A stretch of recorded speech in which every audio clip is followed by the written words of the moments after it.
Voyons dans cette vidéo comment choisir un template sur Mailchimp. Donc déjà, il convient de définir ce qu'est un template.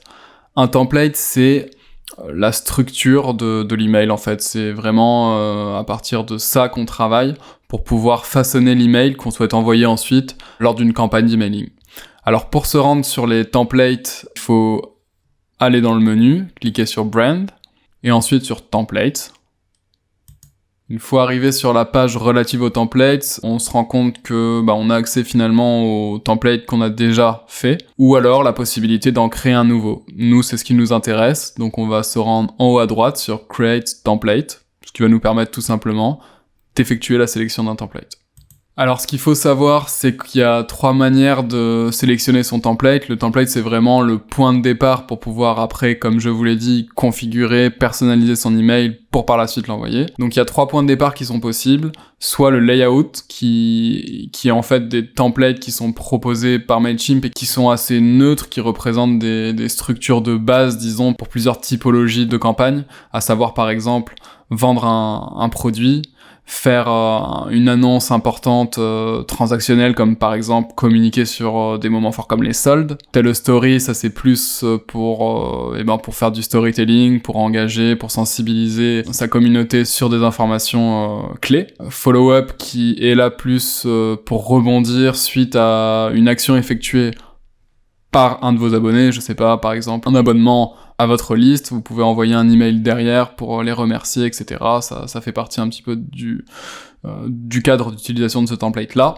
Et educate, plutôt pratique et pertinent pour de l'onboarding, c'est-à-dire pour éduquer vos abonnés à votre produit, à votre marché, et communiquer avec eux dans le sens de les acculturer finalement à ce que vous faites.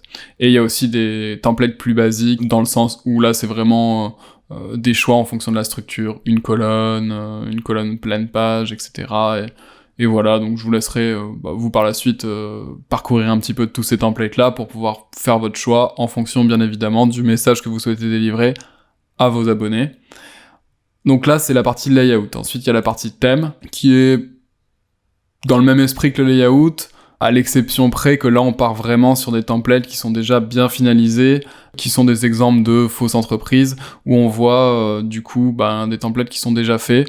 Ça peut permettre de s'inspirer, ça peut être utile dans ce sens-là, à savoir bien sûr qu'une fois qu'on en sélectionne un, il est tout à fait possible, et enfin du coup c'est le but de la chose, de le personnaliser à l'effigie de sa propre marque. Donc voilà, ça peut être plutôt pas mal, surtout si on a le syndrome de la page blanche, qu'on sait pas trop commencer son email, ça peut être sympa de regarder ces thèmes-là. Ou Code Your Own, donc là ça s'adresse du coup à des personnes qui ont des connaissances en code, qui peuvent directement importer un template préfet à l'effigie de leur marque idéalement, fait en HTML du coup, donc voilà, ça si vous avez une équipe tech, web design, etc., ça peut être utile du coup de savoir que cette fonctionnalité existe. Nous, on va partir sur Layout, avec Sell Products pour vous montrer un petit peu comment ça se passe.